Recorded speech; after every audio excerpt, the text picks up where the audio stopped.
The life story of Stephen Hawking is a constant search for brilliant scientific discoveries and the struggle with a serious illness, which is a physiological difficulties that he struggled with for most of his life, which took his mobility and speech, but not his ability to think.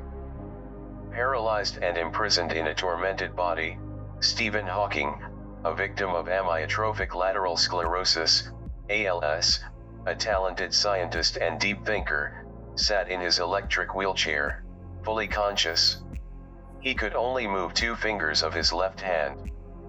His facial muscles allowed only minimal movements of the eyes and lips, which made it possible for at least some communication with people.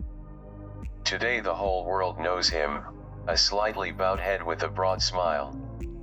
The scar on his neck indicates a cut in the trachea, which, at the height of work on the book A Brief History of Time, saved him from death, but forever deprived him of his voice. A monitor attached to a wheelchair was part of his speech synthesizer, with which he spoke, expressing his thoughts on human ennoblement or writing articles and books about black holes and the beginning of time. Stephen Hawking was the first physicist to ask if Albert Einstein's equations of general relativity could solve the mystery of the origin of time. Stephen Hawking was born on January 8, 1942.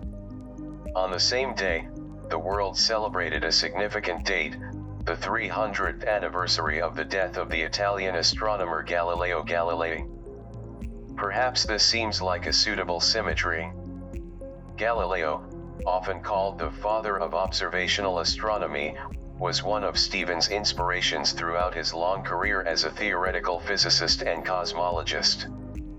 Stephen was born in Oxford during World War II, the eldest of 4 children, Frank Hawking and Eileen Isabel Hawking. Along with his siblings, Stephen had a happy childhood, which he mostly spent in the village of Highgate, near London. He showed an early curiosity about how things worked and later said, "If you understand how the universe works, then you sort of control it." While still at school, Stephen pondered the origin of the universe with his friends and wondered if God created it. He wanted to understand the depths of the universe. This spirit of exploration and curiosity became the model for his academic career. He had a rich imagination and always told something, and sometimes, when the words no longer kept pace with his thoughts, he began to stutter. Family friends knew about his speech difficulties, and Stephen's father Frank lisped noticeably. A benevolent interpretation of these features has led many to consider them a sign of the excessively high intelligence of father and son. Stephen's aptitude for technology and his indomitable desire to understand everything showed up very early. It already showed his passion for inventing board games, to the complexity of which Stephen's sisters and friends always capitulated in the end. Isabel Hawking confirms that her son, along with his extraordinary mathematical capabilities, also had pronounced musical abilities, but did not develop them further. Most often, he acquired the necessary knowledge on his own. He was helped by his ability to focus on one thing and concentrate as much as possible. In the late 1950s, to get into Oxford, you had to pass an exam, and only those who were above average in school could qualify to take it. Meanwhile, Stephen's father Frank capitulated to the persistence of his son, who was passionately eager to study mathematics and physics. The elder Hawking, like many other parents of geniuses, failed to captivate his son with his own profession. Stephen did not want to talk about a career as a doctor at all. He dreamed of mastering the mathematical methods needed to study physics in order to eventually understand how the universe works. However, Frank Hawking was tormented by doubts. Will his son, having become a physicist, be able to earn his life? Despite Stephen's outstanding success in the natural sciences, his father believed that the resuscitation of old connections would not hurt, especially since it was a question of obtaining an increased scholarship. So, the physics mentor, Robert Berman, whom Frank had known for a long time from his student days, met with both Hawkins before the entrance exams. According to Berman, this meeting in no way affected the enrollment of the future student. Stephen passed 4 written exams in mathematics and physics so well that all the teachers of the college recognized his outstanding abilities and approved the award of a scholarship to him, and this is the highest award for Oxford applicants. On October 1, 1959, 40 years after the advent of general relativity, 17-year-old Stephen entered Oxford University College. One severe winter, during the Christmas holidays, Isabel Hawking managed to persuade her son to go skating with her on a frozen lake. He agreed to please her, although he knew that everything could end badly. Therefore, it happened, he fell and was already unable to stand up on his own. At his mother's insistence, he trusted her and revealed the full scale of the disaster. She immediately called their family doctor, who referred Stephen to a specialist. Shortly after he turned 21, he underwent a series of examinations at the London clinic Barts. Doctors, recommending that he continue his studies at Cambridge, informed Stephen of the diagnosis. He had a rare, incurable disease called ALS, amyotrophic lateral sclerosis. It causes damage to the nervous system and disrupts the control of muscle motility. There is a degeneration of nerve cells in the cerebral cortex and their connection with the spinal cord, which causes atrophy of muscle tissue and general weakness, involuntary muscle twitching and disruption of the speech, chewing, and swallowing muscles. This type of paralysis is a very slow process that can last for years until it completely takes over the body, after which the patient dies from failure of the respiratory muscles, pneumonia, or suffocation. Fortunately, ALS only affects the motor nervous system, meaning the disease does not affect mental abilities. The patient can see, hear, smell and taste normally without difficulty. The functions of the bladder and intestines are also not disturbed. The cerebral cortex is also not damaged, so everything. Intellectual abilities are preserved. He was given only 2 years to live. If the prognosis turned out to be accurate, he should have died at the age of 23. Stephen later recalled that at this time he was desperately demoralized, but found 2 sources of inspiration and solace: the music of Wagner and falling in love with Jane Wilde, the girl who would become his wife. Doomed to death, Stephen first fell into a depression. What is the point of preparing for a dissertation if there is no chance of ever finishing it? He hid in his shell and plunged into the tragic world of Richard Wagner's music. Fortunately, the relationship between Stephen and Jane Wilde did not suffer then, and this pleased Isabel very much. Despite everything, Jane was very attracted to Stephen. Both were in love with each other and soon got engaged. For Jane, the purpose of life was to take care of him. She said, "I made a decision and did not deviate from it." He was incredibly determined, very ambitious. As today. I met him in the early stages of his illness. I never knew a healthy Stephen, a Stephen who wasn't handicapped. The young couple vowed to fight Stephen's illness together. Betrothal to Jane Wilde filled the young physicist with new vitality, so he gradually began to work on his dissertation again. Now that his life has changed so much, so has his attitude towards work. The highlight of this incredible 1965 was without a doubt her marriage to Jane Wilde in July. The young couple decided to get married after a positive decision on the issue of an additional scholarship for research at Caius College, Cambridge. The scholarship was awarded by the so-called Society for Theoretical Physics and was considered a very high award. Hawking was accepted as a member, which was incredibly important for Stephen. Having climbed up the career ladder, he received the right not to teach and to focus entirely on his research topic. These were ideal conditions for working on his singularity theory. Jane was studying linguistics in her third year at Westfield College in London. The wedding ceremony took place in the chapel of Trinity College. About 100 people were invited to the family celebration that followed. The remaining money was just enough for a week-long trip to Suffolk, followed by a summer lecture course on general relativity at Cornell University in the state of New York. The tight quarters in the university dormitory created some initial friction with Jane, but it was incredibly rewarding to get to know and interact with some of the world's most famous relativity physicists who worked at Cornell. Returning to Cambridge, the newlyweds, after some searching, found a small but ideally located house only 100 meters from the Institute for Theoretical Physics. Proximity to the place of work was very important, because Stephen's muscle atrophy progressed so quickly that he soon had to replace the stick with crutches. In addition, Stephen could no longer print his own work. His young wife, with admirable energy and courage, continued her studies in London, and on weekends, she took care of the house in Cambridge, caring for her sick husband and acting as his secretary. Now, in order to get to the bedroom through a narrow spiral staircase, it took Hawking a quarter of an hour.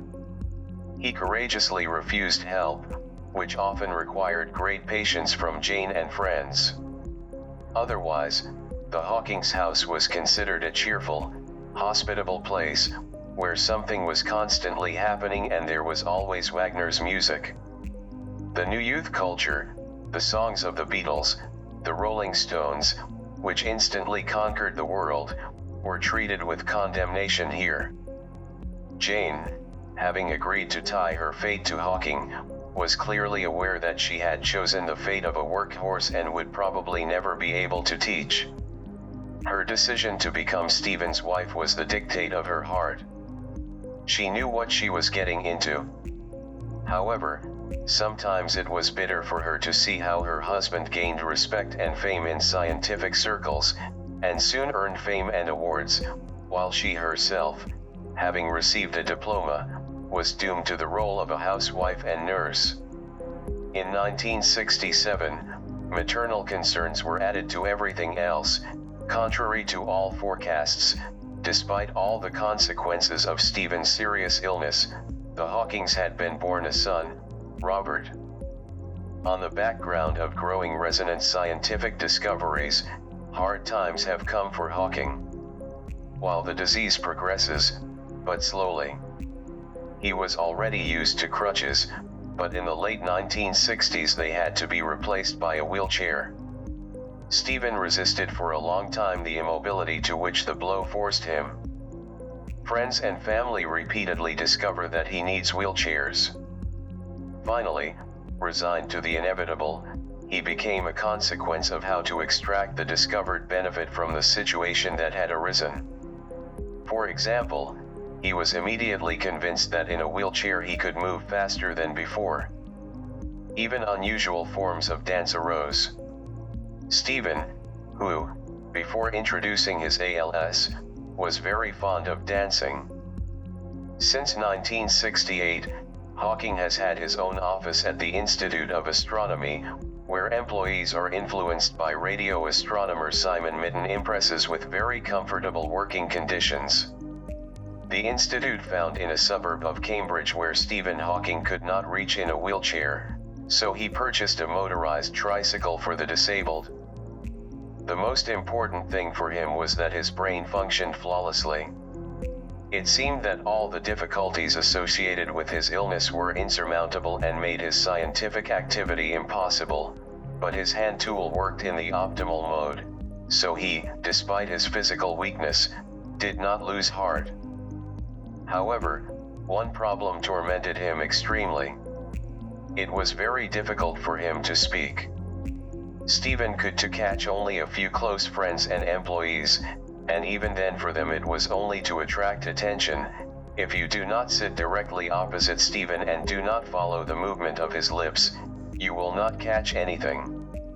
However, here Hawking did not despair. He insisted on speaking this normal language and forbade well-intentioned forced conversations to which he answered only yes and no. Mastering relativistic mathematics was complicated by the fact that he could no longer type on a typewriter or write by hand. Stephen had only to use his phenomenal memory and master the sophisticated methods of memorization. Apparently, for a long time it was not difficult for him to freely recall from his memory, for example, equations with 40 terms, presenting them in the correct sequence. Stephen began working on the basic laws that govern the universe, a field he has been obsessed with since high school. Since their first meeting in 1965, Stephen and Roger Penrose have discussed singularity theorems extensively, culminating in their joint paper in 1970. In this article, Stephen showed that Einstein's general theory of relativity suggests that space and time will have a beginning in the Big Bang and an end in black holes. Together, Hawking and Penrose developed the singularity theorem to prove this theory, and this led Stephen to become fascinated with black holes. His subsequent work in this area laid the foundations for today's understanding of the universe and how it began. His scientific reputation grew rapidly. Over time, his office became a meeting place for scientists from all over the world. They wanted to discuss the latest results of cosmological research with the young genius. The world came to him, and he more than repaid him for it. From everywhere, from various countries, Hawking received invitations to take part in international conferences and make presentations. And he agreed, and nothing, even a terrible disease, could stop him. Only flights and moving with a wheelchair were not a very simple matter. However, he managed. Shortly after the birth of his daughter Lucy in November 1970, Stephen Hawking, along with his colleague Roger Penrose, began working to conquer a new scientific peak. One evening he was walking up the stairs to his bedroom. As always, the way up was not easy for him. Then suddenly a thought came to him that would not let go of him. Thinking, he did not close his eyes that night for a minute. Excited, in the morning he called Roger Penrose. He urgently needed to discuss a new idea. And so they together defined the event horizon as the path of light rays that can no longer leave the black hole, but when trying to escape at the greatest distance, they still manage to get out. On that November night, Hawking concluded that the paths of these rays of light cannot approach each other, because then they would have to merge, much as if someone, running away, collided with someone, fell into a black hole. But if the black hole swallows the rays of light, they can no longer be on its border. Therefore, the paths of light rays in the event horizon must always move parallel to each other or move away from each other. If the rays of light that form the event horizon cannot approach each other, then its surface should remain the same or increase, but never decrease. Not surprisingly, Stephen Hawking received one of the highest honors that could be awarded to a British scientist, just a few weeks after his memorable Oxford lecture, in which he was accepted into the Royal Society. Stephen turned 32 in January and thus became one of the youngest members of this aristocratic club. Hawking's wife Jane has always drawn strength from religion. In a rather frank interview given to the BBC, she admitted that she professed Christianity, and it was her faith that helped her to be a partner, manager, and nurse of her disabled husband, bring up children and run a household alone. The constant struggle with the disease was not easy for Hawking himself. This struggle became the main thing in his family life. But for Stephen, shackled by illness, even an accidental mention of ALS and talking about his weakness became a kind of sign of humility, but he didn't want to give up on the disease at all.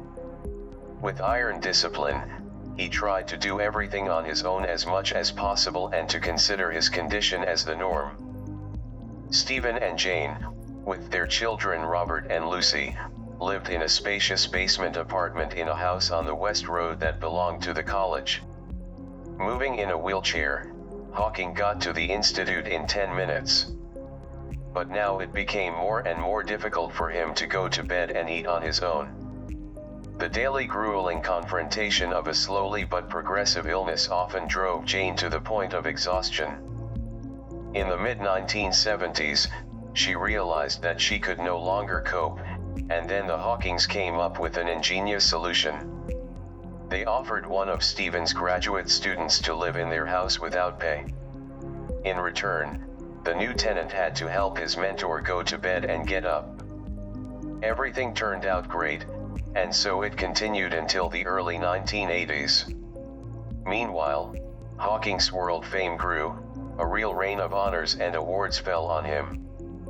By the early 1980s, Hawking had already received 6 prestigious international awards and an honorary doctorate from the same number of universities.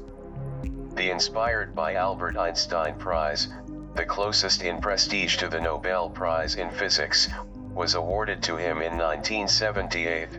A year later, humankind celebrated the centenary of the birth of Albert Einstein.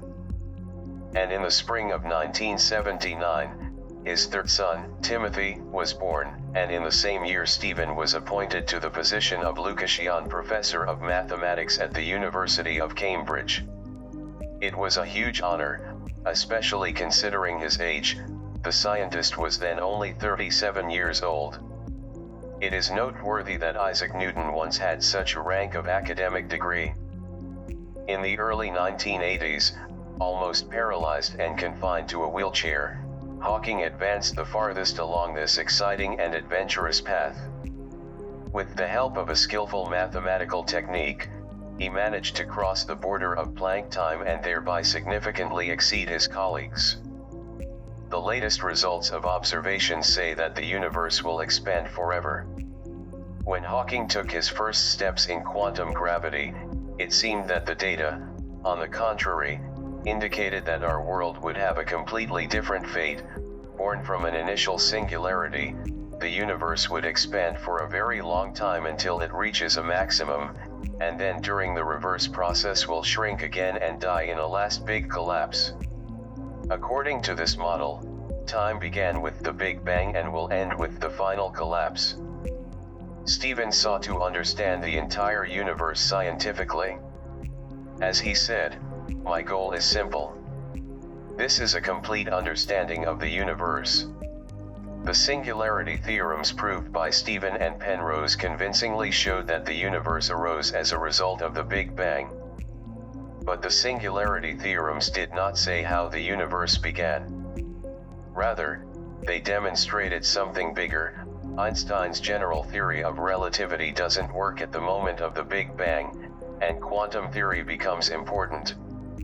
Stephen decided to use the methods he had developed to understand the quantum dynamics of black holes to describe the quantum birth of the universe. He first put forward such a proposal at a conference in the Vatican in 1981, where he suggested that the universe began with 4 space dimensions, rolled up as a sphere without any boundaries, which, through a quantum transition, gave rise to a universe with 3 space dimensions and 1 time dimension, which we have today. It was the first scientific model for the origin of the universe. In 1982, a letter from Buckingham Palace arrived at Stephen's family home in Cambridge to tell him he had been honored with the award of a CBE, Commander of the British Empire. Stephen, despite his anti-establishment leanings, still felt proud to accept it as a mark of his outstanding achievement. The award also heralded the first of what would turn out to be many meetings with Her Majesty the Queen over the decades to come. But neither Stephen nor his family could have known that at the time, as the great scientist was constantly aware that each day could be his last. Despite his condition, Stephen was a keen traveler, although his travels were not always smooth sailing. In 1985, Stephen contracted pneumonia while traveling to a scientific conference near Geneva. Swiss doctors found that his appearance had become impossible, and she had to provide natural ventilation, which could lead to immediate death. Jane flatly refused and got Stephen sent to the Cambridge clinic. To save Stephen's life, a tracheostomy was performed. This was a cut in the front wall of the trachea, necessary for insertion into an artificially induced air tube, the side effect of which was the loss of his natural voice. After a period of frustration when he could only use the spelling cell and the feel of his eyebrows, Stephen was relieved and delighted when technology came to the rescue. He worked closely with computer designers, most recently Intel, to develop the computer system and voice synthesizer that quickly became his trademark with its famous flat accent.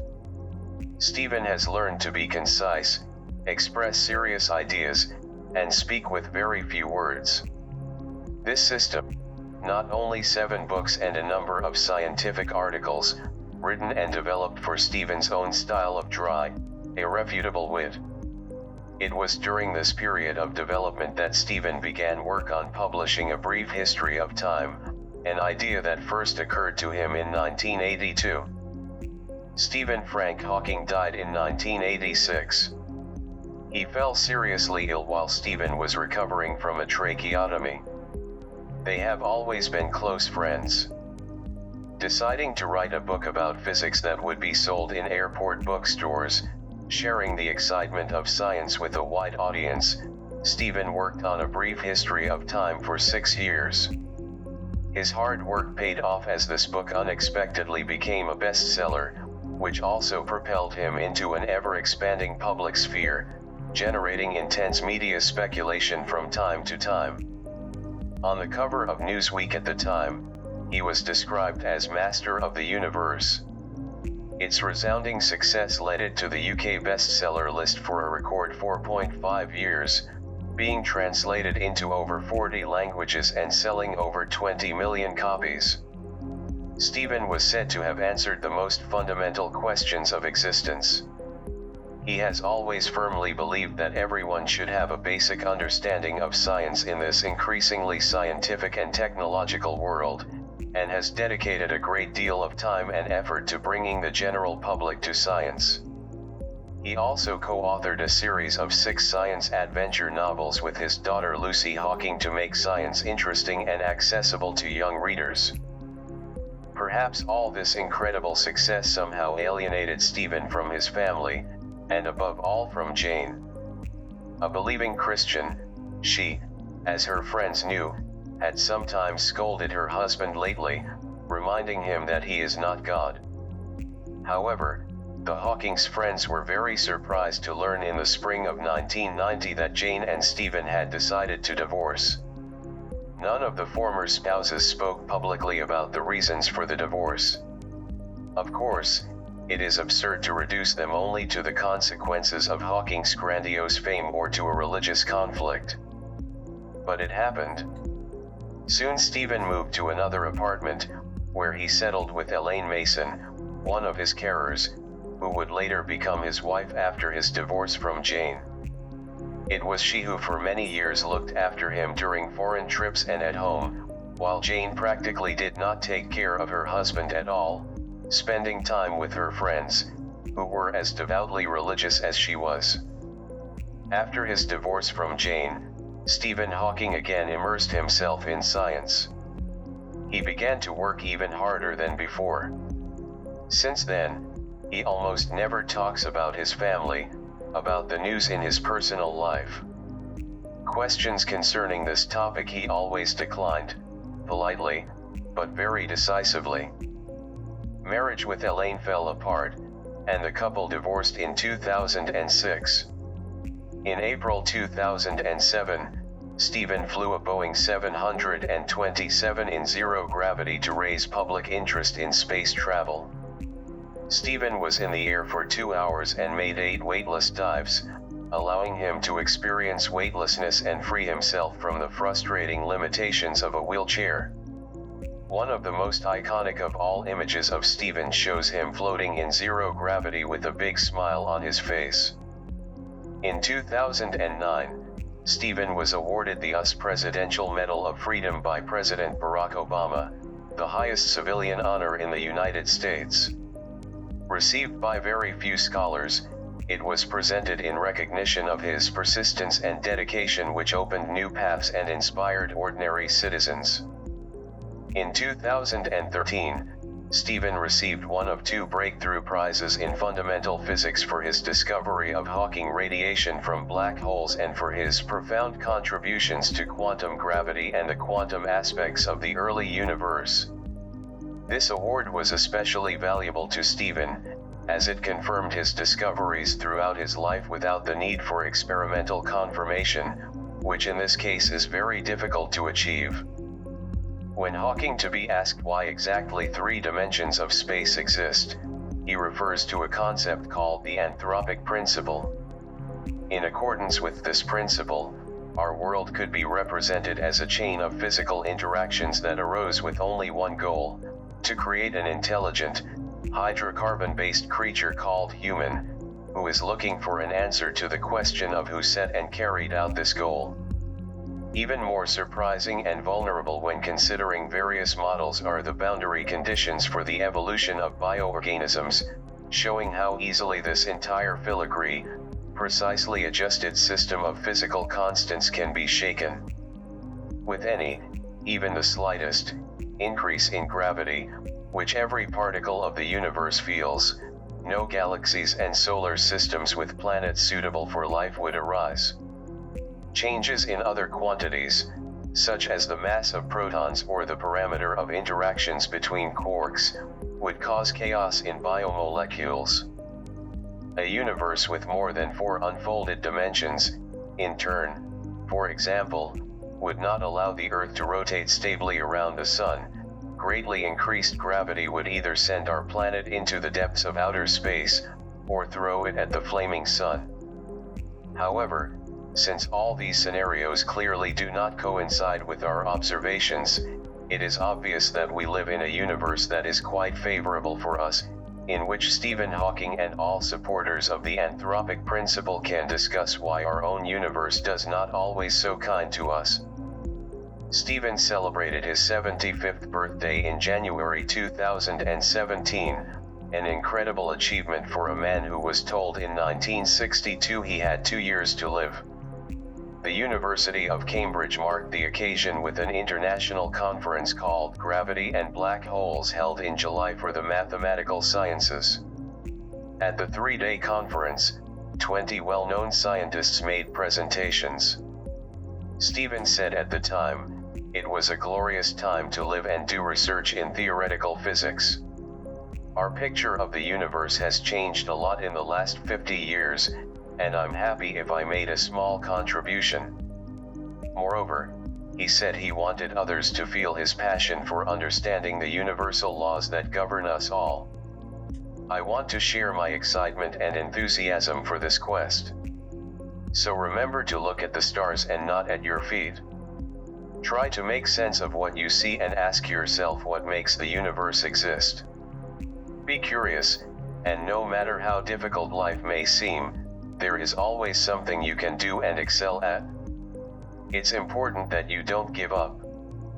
On March 14, 2018, Professor Stephen Hawking died peacefully at his home in Cambridge. In a strange tribute, this date is also the birthday of Albert Einstein.